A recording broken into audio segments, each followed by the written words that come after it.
वर्तमान देखंतु धान मंडी को नहीं आउ गोटे नुआ इनफॉरमेशन आसी जहाँकि सरकार तरफ काली गोटे बहुत बड़ घोषणा करा आपण मैंने एथर जहाँकि धान मंडी में धान विक्रय कले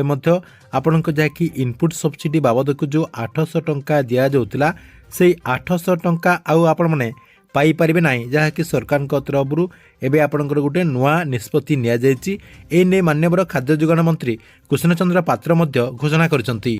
या सहित देखंतु न्यूज रे मध्य एने अपडेट आसी एठी आपण स्क्रीन माध्यम देखि पारथिबे बड़ चाषी को सरकार झटका मिलिबनी 800 टंका इनपुट सब्सिडी। देखंतु सरकार तरफ कहीं इनपुट सब्सिडी दिज्व ना एवं बड़ चाषी सरकार तरफ कहीं एमती कठोर निष्पत्ति नि एवं एने कौन सब इनफॉरमेशन रही आपण को देखंतु मु ए वीडियो माध्यम रे पूरा प्रूफ सहित जनईदेवी जहाँकि आपण मैंने वीडियोटी को शेष पर्यंत देखला परे से नहीं पूरा इनफॉरमेशन टी जानि परिबे। सेतिपय वीडियोटी को बिना स्किप करके शेष पर्यंत देखंतु। ता पूर्व वीडियो को गोटे लाइक कर दियंतु एवं जो माने चैनल टी को एजाय सब्सक्राइब करनांती चैनल टी को सब्सक्राइब कर दियंतु। तेबे सरकार तरफ ए नहीं कौन घोषणा करा जायछि एवं काहेकि खाद्य जोगाण मंत्री कृष्ण चंद्र पात्र एमिति कहिसंती देखंतु आपण को मु प्रूफ सहित देखाई दूची एठी आपण स्क्रीन माध्यम देखि पारथिबे ए नै न्यूज रे मध्य अपडेट आसी या सहित सोशल मीडिया माध्यम रे आपणकर गोटे वीडियो मध्य जहाँकि भाइराल होबार लागिछि जोटा कि आपण माने हमर जो टेलीग्राम चैनल रहिछि सेही टेलीग्राम चैनल रे जॉइन हेकि से वीडियोटी को देखि पारिबे। या सहित देखंतु ए नै न्यूज रे मध्य अपडेट आसी आपण को देखंतु से नै मध्य पूरा प्रूफ सहित देखाई दूची एठी आपण स्क्रीन माध्यम रे देखि पारथि एठी देखंतु लेखाई मिलिबनी 800 टंका इनपुट सब्सिडी बड़ चाषी को सरकार तरफ बड़ झटका दि जाइए आउ से माने इनपुट सब्सिडी बाबद को 800 टंका पाई पारिबे नाही। तेबे एने पूरा तथ्यटी कौन रही देखंतु राज्य में धान किणा को नहीं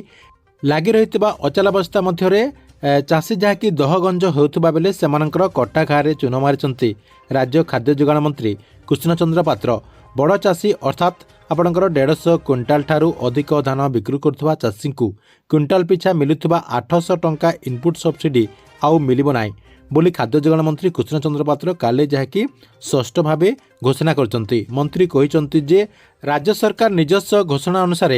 चाषी ठारू सबु धान उठेबे मात्र 150 क्विंटाल धान परे आउ 800 टंका इनपुट सहायता दियाजिबो नाही। चाषी जहाँकि 150 क्विंटाल धान पर्यंत 31 टंका दर में पाइपर यह बाबद को आउ जिते धान थिबो ताहा जाके आपणकर 2369 टंकार सरकार किणिबे बोली जहाँकि सूचना दि जाइछि।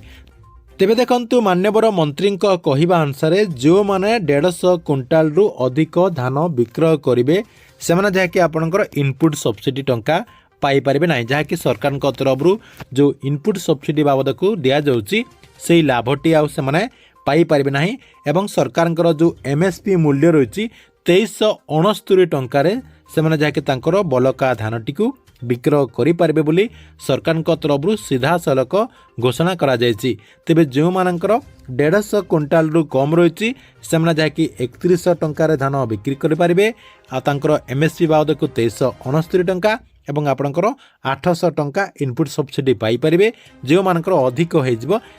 अर्थात जो चाषी 150 क्विंटाल रु अधिक हो जहाँकि आउ इनपुट सब्सिडी पाई पारिबे नाही बोली मान्यवर खाद्य जोगाण मंत्री कृष्ण चंद्र पात्र काली जहाँकि ऑफिशियली घोषणा कर दैचंती। ठीक अछि एथिला आपणक पई धान मंडी को ने गोटे बड़ इनफॉरमेशन आपण को वीडियोटी केमती लागिला कमेंट बॉक्स रे निश्चय गोटे गोटे कमेंट करंतु एवं प्रत्येक दिन गवर्नमेंट नुआ नुआ योजना गुड़िकर इनफॉरमेशन गुड़िक जानापी चाहूँगे आमर ये जो चैनल रही चैनल टी